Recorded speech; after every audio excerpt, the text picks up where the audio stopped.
नमस्ते विद्यार्थी मित्रों, कक्षा 9वीं में हिंदी में आज हम बात करेंगे फिर से धूल पर। हमारा स्पर्श पाठ्य पुस्तक है, स्पर्श भाग 1, पहला चैप्टर है धूल। इसके बारे में हमने चर्चा की थी, आज फिर से उसको रिवाइज कर लेते हैं। धूल धूल के बारे में हमने बात ये की थी कि धूल या मिट्टी जो है उसका महत्व क्या है। शहरी जो नगरीय परिवेश है इसके मुकाबले ग्रामीण परिवेश का कितना महत्व है। धूल मिट्टी से सने हुए अपने बच्चे को हीरा लोग समझते हैं, उसका सौंदर्य निखरता है। बाल कृष्ण की बात की तो इस तरह से धूल का एक अपना एक वजूद है, और जिसने बचपन में धूल मिट्टी में नहीं खेला उसको लेखक कहते हैं कि उसका नसीब नहीं है, अच्छा कि वो मौका नहीं मिला उसे। तो धूल मिट्टी का महत्व बताने वाला ये पाठ जिसके लेखक है रामविलास शर्मा। तो इस चैप्टर के जो भी महत्वपूर्ण प्रश्नोत्तर है उसकी चर्चा करते हैं। आइए देखते हैं प्रश्नोत्तर।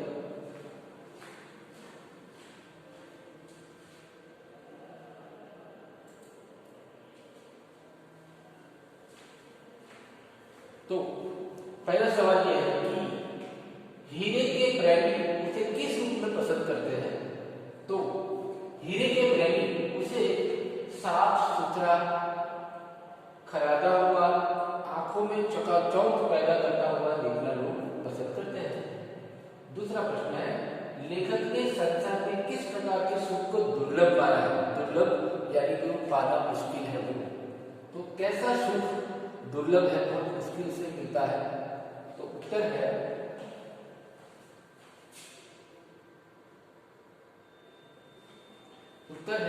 लेखक ने संसार में अखाड़े की मिट्टी में लेटने मलने के सुख को दुर्लभ माना है, क्योंकि यह मिट्टी तेल और मट्टी से सिंचाई जाती है, इससे देवता पर भी चढ़ाया जाता है। तो ऐसी मिट्टी में अगर आप लेटे हैं या अपने शरीर को मला है तो आप नसीब वाले हैं, और ऐसा सुख दुर्लभ होता है। नेक्स्ट, मिट्टी की आभा क्या है, इसकी पहचान किससे होती है। मिट्टी की आभा मतलब उसकी चमक या उसका महत्व क्या है और किससे पहचान होती है। मिट्टी की आभा धूल है, और मिट्टी की पहचान उसकी धूल से होती है।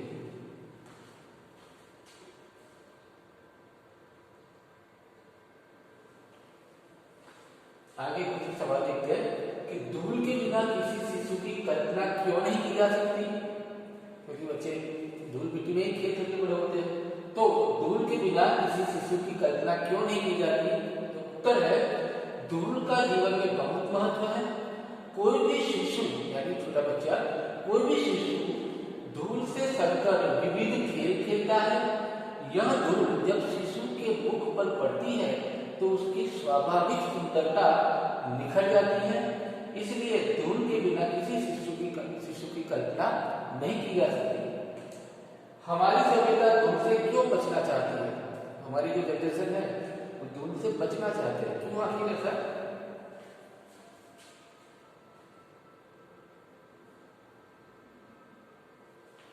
तो हमारी सभ्यता धूल से बचना चाहती है क्योंकि धूल के प्रति उनमें हीन भावना है, यानी तुच्छ भावना है।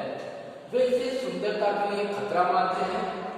इस धूल से बचने के लिए ऊंचे ऊंचे इमारतों में रहते हैं, फ्लैट में रहते हैं, ताकि वे धूल से बचे रहें।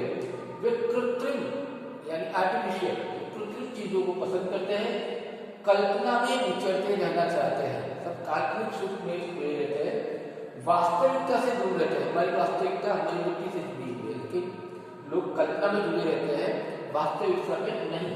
वह हीरो का प्रेमी है, धूल भरे हीरो का नहीं। धूल की कीमत को वह नहीं पहचानते, तो इसलिए हमारी सभ्यता जो है धूल से बचना चाहती है। अखाड़े की मिट्टी की क्या विशेषता होती है। तो अखाड़े की मिट्टी साधारण मिट्टी जो होती है उससे अलग होती है, भिन्न है। इसे तेल और मट्टी से सिंचाया जाता है, इसे देवता पर चढ़ाया जाता है। पहलवान को अखाड़े की मिट्टी ही विश्व विजयी बनाती है। आगे के सवाल देखिए।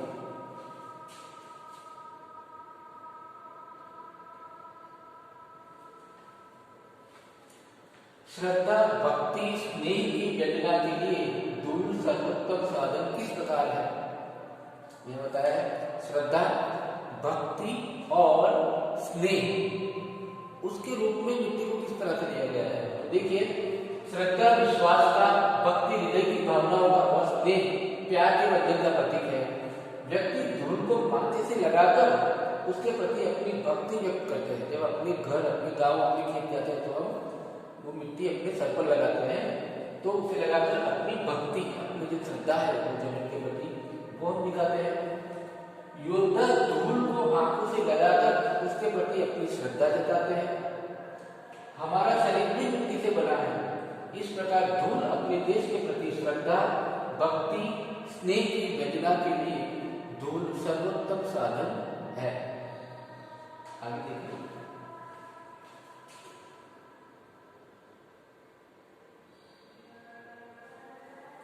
इस पाठ में लेखक ने नगरीय सभ्यता पर क्या व्यक्त किया है? नगरीय सभ्यता मतलब ये जो सिटी लाइफ जो है उसके ऊपर क्या कटाक्ष किया है वो है। तो नगरीय सभ्यता में सहजता के स्थान पर कृत्रिमता पर जोर रहता है। वहाँ इजी के वजह डिफिकल्ट की हो जाता है। ये लोग आर्टिफिशियल जिंदगी जीते हैं।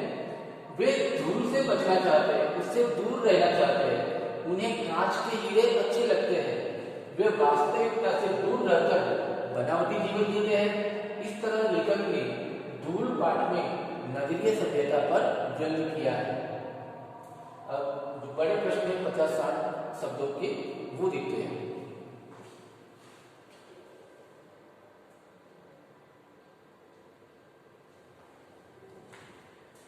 लेखक बालकृष्ण के मुंह पर छाई गोधूली को श्रेष्ठ क्यों मानता है? तो लेखक बालकृष्ण के मुंह पर छाई गोधूली को श्रेष्ठ इसलिए मानता है क्योंकि वह उसकी सहज पार्थिवता को निखार देती है। उसकी जो ब्यूटी है बच्चे की उसमें और निखार आता है। बनावटी प्रसाधन मतलब जो कॉस्मेटिक्स वगैरह होते हैं, बनावटी प्रसाधन भी वह सुंदरता नहीं दे पाते हैं। धूल से उनकी शारीरिक कांति जगमगा उठती है। दूसरा सवाल, लेखक ने धूल और मिट्टी में क्या अंतर बताया है?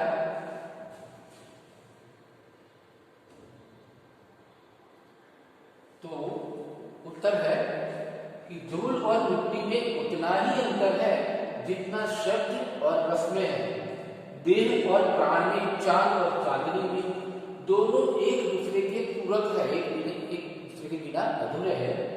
दोनों एक दूसरे के पूरक है। मिट्टी रूप है तो धूल प्राण है। मिट्टी की आभा धूल है तो मिट्टी की पहचान भी धूल है। आगे का सवाल, ग्रामीण परिवेश में, गांव में प्रकृति धूल के कौन कौन से सुंदर चित्र प्रस्तुत करती है? गांव में जो नेचर जो है वो धूल का अलग अलग किस तरह से सुंदर चित्र हमें बताती है। तो देखिए कि ग्रामीण परिवेश में प्रकृति धूल के अनेक सुंदर चित्र प्रस्तुत करती है। शिशु के मुख पर धूल फूल की पंखुड़ियों के समान लगती है। कितनी अच्छी कल्पना है कि शिशु के मुख पर, छोटे बच्चा है उसके मुख पर अगर धूल लगती है तो ऐसा लगता है जैसे फूल की पंखुड़ियों के ऊपर लगी हो, ऐसा लगता है। उसकी सुंदरता को निखारती है। सायंकाल यानी संध्या के समय गोधूली के उड़ने की सुंदरता का चित्र ग्रामीण परिवेश में प्रस्तुत करती है, जो कि शहरों के हिस्से नहीं पड़ती। शाम को जब गाय भैंस वगैरह जो है वो चराते हुए गोपाल उसको ले जाते हैं घर वापस, तब जो धूल उड़ती है वो गोधूली है। तो उस वक्त जो गोधूली उड़ती है उसका सुंदर चित्र ग्रामीण परिवेश में चित्र दिखाई देता है।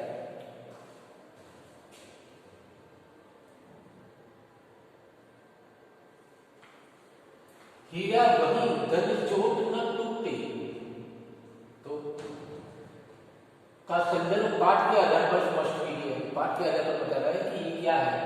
हीरा वही धन चोट न टूटे। तो उत्तर है हीरा वही धन चोट न टूटे का अर्थ असली हीरा वही है कि जो हथौड़े की चोट से भी ना टूटे और अटूट का प्रमाण दे, वो असली हीरा है। इसी तरह ग्रामीण लोग हीरे के समान होते हैं, मजबूत और सुदृढ़।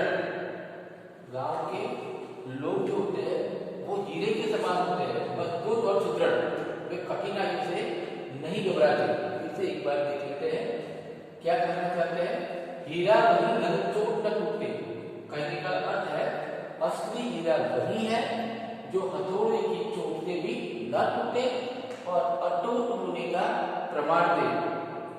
इसी तरह ग्रामीण लोग हीरे के समान होते हैं, मजबूत और सुदृढ़। सुदृढ़ यानी वेल एक्चुअली वे कठिनाइयों से नहीं घबराते। कैसे भी हथौड़े की चोट यानी कैसे भी तकलीफें आए, कठिनाई आए, वो घबराते नहीं है।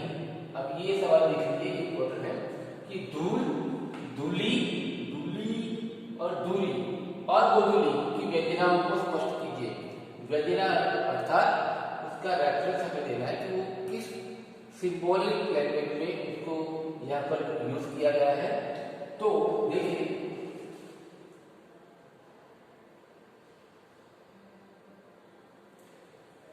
धूल यथार्थवादी गद्य है यानी रियलिस्टिक एक प्रोज है। तो धूली उसकी कविता है।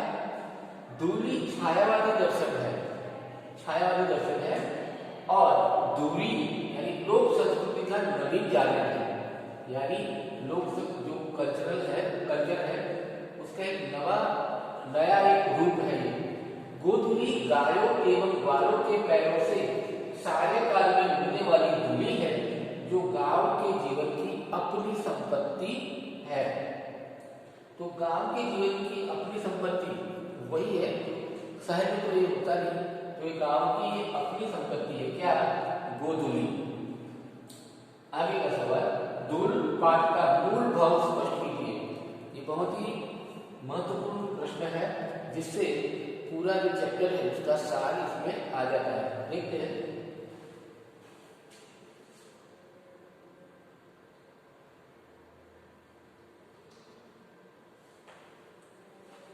लेखक ने पाठ धूल में धूल का महत्व स्पष्ट किया है कि धूल से ही हमारा शरीर बना है, परंतु आज का नगरीय जीवन सिटी लाइफ, परंतु आज का नगरीय जीवन इससे दूर रहना चाहता है, जबकि ग्रामीण सभ्यता का वास्तविक सौंदर्य धूल ही है।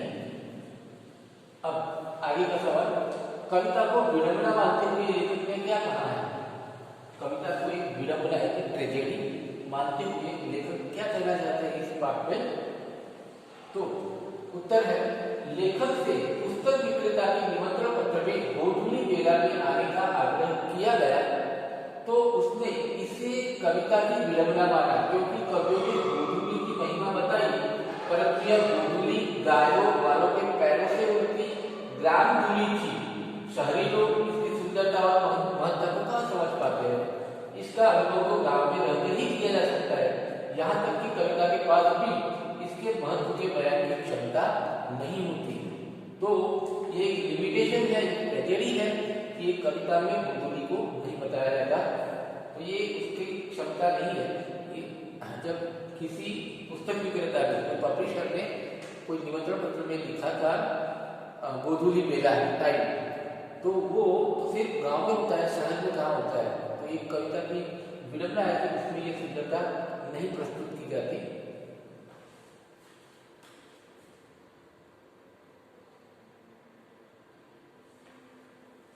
निम्नलिखित का आशय स्पष्ट कीजिए। तो फूल के ऊपर जो रेणु मतलब धूल है वो उसका श्रृंगार लगती है, वही धूल शिशु के मुंह पर उसकी सहज पात्रता को निखार देती है। यानी उसकी जो सिंपल जो उसकी सुंदरता है उसमें और निखार करती है। तो इसका आशय हमें बताना है। प्रस्तुत पंक्तियां हमारे पाठ्य पुस्तक स्पर्श से दी गई है, जिसके लेखक रामविलास शर्मा जी हैं।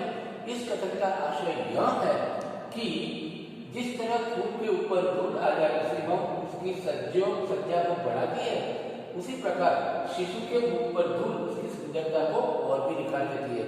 जिस तरह से फूल के ऊपर ये धूल अगर गिरती है तो फूल की सुंदरता और बढ़ जाती है, इसी प्रकार छोटे बच्चे शिशु के मुख पर भी ये धूल होती है तो उसके बच्चे की सुंदरता को वो और निखार देती है। ये आगे ये आखिरी है। धन्य धन्य वे हैं नर मैले, जो करत दात कन्या लगाए दूरी, ऐसे ललिकान की। इस पंक्ति का आशय स्पष्ट करने हैं, ये लेखक इन पंक्तियों द्वारा क्या कहना चाहता है। तो उत्तर है, यहाँ लेखक बता रहे हैं कि वह नर धन्यवाद के पात्र है जो दूरी भरे शिशुओं को गोद में उठाकर गले से लगा लेते हैं। ऐसे लोग बहुत ही धन्यवाद के पात्र हैं जो अपने धूल मिट्टी वाले जो बच्चे हैं उनको गले लगा लेते हैं। बच्चों के साथ उनका शरीर भी धूल से सन जाता है। लेखक को मैले शब्द में युक्ता का बोध होता है क्योंकि वह धूल को मैल नहीं मानते। ऐसे ललिकान में बेबुद्धि नजर आती है। कहना चाहते हैं कि ऐसे लोग जो है वो जिसमें बेबुद्धि नजर आती है, ऐसे लोग जो मैले मानते हैं मिट्टी वाले बच्चों को। सही में ऐसे लोग धन्य हैं जो अपने धूल मिट्टी वाले अपने बच्चों को गोद में उठाते हैं। दोस्तों, ये हमने आज धूल पाठ के प्रश्नोत्तर समझे हैं। आपसे उम्मीद है कि आप वीडियोस देखें और सभी प्रश्नों को समझने की कोशिश करें। धन्यवाद।